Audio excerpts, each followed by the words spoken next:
পশ্চিম ত্রিপুরা বাস zip চালক সংঘের এক দিবসীয় কর্মসূচি চলছে আগরতলায় নাগেরজলায়। সেই কর্মসূচিতে বিভিন্ন স্তরের নেতৃত্ব উপস্থিত ছিলেন। সকলের উপস্থিতিতে সম্মেলন কেন্দ্রিক ভাবনায় বক্তব্য রাখেন নেতৃত্ব। তার পাশাপাশি সংবাদ মাধ্যমকে দেওয়া প্রতিক্রিয়া বিস্তৃত বলা হয়েছে এই সম্মেলন কিংবা কর্মসূচিকে কেন্দ্র করে। আগামী 17 সেপ্টেম্বর বিশ্বকর্মা জয়ন্তী। এই 17 সেপ্টেম্বর বিশ্বকর্মা জয়ন্তীর বিশেষ তাৎপর্যপূর্ণ রয়েছে। ভারতীয় মজদুর সংঘ একটা ট্রেড ইউনিয়ন সংগঠন, গোটা ভারতবর্ষের মধ্যে সর্বশ্রেষ্ঠ বৃহৎ সংগঠন হচ্ছে আমাদের এই ট্রেড ইউনিয়ন ভারতীয় মজদুর সংঘ।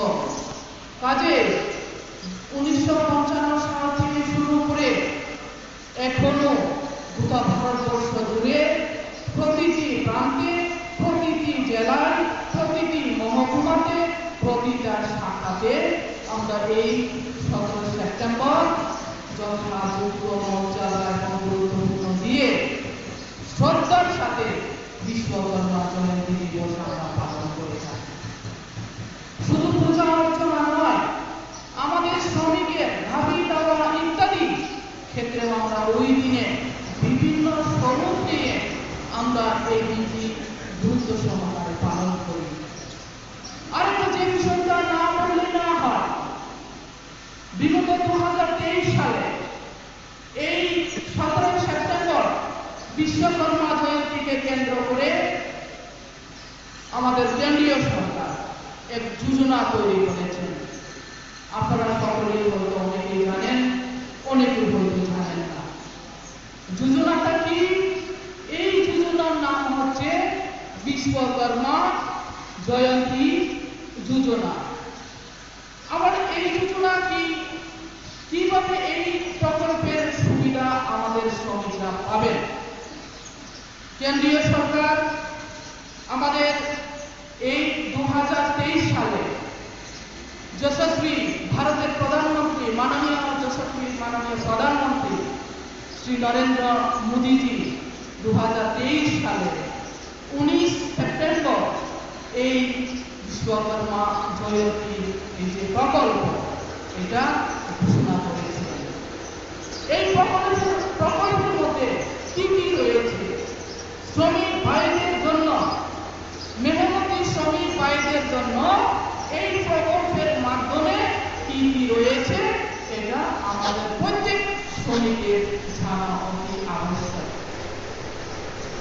গোটা দেশের প্রান্তিক মানুষের কাছে উন্নত পরিষেবা পৌঁছে দিতে প্রধানমন্ত্রীর এই উদ্যোগে 2023 সালের 19 সেপ্টেম্বর বিশ্বকর্মা পূজার এই পূজাকে উপলক্ষ করে এই যোজনা তৈরি হয়েছিল।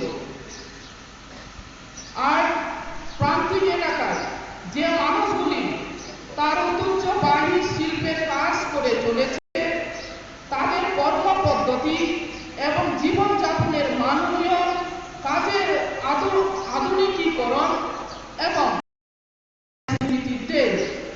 ভারতীয় মজদুর সংঘের দীর্ঘ প্রতীক্ষা আমাদের দেশের যশস্বী মাননীয় প্রধানমন্ত্রী শ্রী নরেন্দ্র মোদীজি এই বিশেষ প্রকল্প সূচনা করেছিলেন।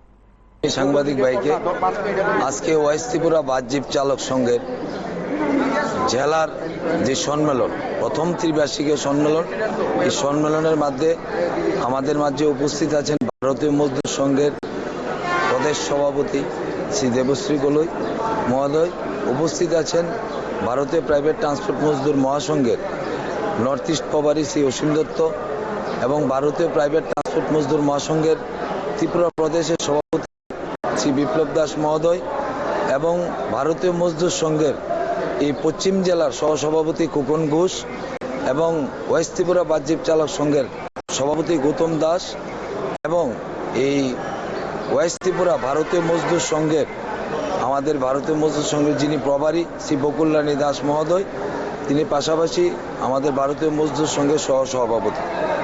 এই সম্মেলনের মাধ্যমে আমাদের আগামী 3 বছরের যে কর্মসূচি নেওয়া হবে শ্রমিকদের ব্যাপারে, শ্রমিকদের বিভিন্ন ব্যাপার, প্রথমত আমাদের একটা দাবি আছে সরকারের কাছে, প্রথমেই আমাদের ফিটনেস মকুব করার একটা দাবি আছে। তারপরে আমাদের একটা শ্রমিক কল্যাণের দাবি আছে এবং আগামী দিন বিভিন্ন রাস্তাঘাটে শ্রমিকরা সুরক্ষা নেই, রাস্তাঘাট বা বিভিন্ন প্রশাসনিক কোণ বা সামাজিক কোণ এসব নিয়ে আজকে যে সম্মেলনে আগামী 3 বছরের কর্মসূচি নেওয়া হয়েছে। সরকারের মেইন আমরা দুটি দাবি আছে, প্রথমে আমাদের শ্রমিক কল্যাণ বোর্ড এবং আমাদের যে ফিটনেস যারা আছে এককালীন ওয়ান টাইম একটাকালীন যে ছাড় দেওয়া, এই দুটা মূল উদ্দেশ্য আমাদের। সরকারের কাছে আমাদের অনেকগুলি দাবি আছে, সেটা মেমোরেন্ডাম আমরা অনেকবারই দিয়েছি। তো পাশাপাশি যেহেতু একটা রাষ্ট্রবাদী সরকার চলছে, সেই সরকারের সাথে আমরা ডেপুটেশনের মাধ্যমে আগেও দুবার দিয়েছি, আরেকবারও আমরা ভারতীয় প্রাইভেট ট্রান্সপোর্ট মহাসংঘের মাধ্যমে আমরা যৌথভাবে সব ইউনিয়ন মিলে আগামী দিনে আমরা একটা ডেপুটেশন দেব। ভারতীয় প্রাইভেট ট্রান্সপোর্টের ত্রিপুরা প্রদেশের আলোচনাক্রমে সব ইউনিয়ন মিলে একটা সিদ্ধান্ত, কিন্তু মেইন এজেন্ডা আমাদের দুটো, প্রথমেই ফিটনেস মকুব এবং আমাদের শ্রমিক কল্যাণ বোর্ড, যেটার কারণে শ্রমিক কল্যাণ বোর্ড থাকলে আমাদের যে আপনি বিমার কথা বললেন বা অসুস্থতা, ওই আমাদের শ্রমিক কল্যাণ বোর্ডের মাধ্যমে চলে আসবে, আলাদা করে সরকারকে ভাবতে হবে না, এই শ্রমিক কল্যাণ বোর্ডের মাধ্যমেই চলে আসবে। আমার নাম আব্দুল হক। আপনারা শুনলেন সেখানে নেতৃত্বের তরফে প্রতিক্রিয়া এবং কে কি বক্তব্য, কি দাবি তারা করছেন বা দাবি করে আসছেন, সরকারের কাছে কি দাবি উত্থাপন করছেন, সবই সম্মেলন থেকে তুলে ধরলেন নেতৃত্ব।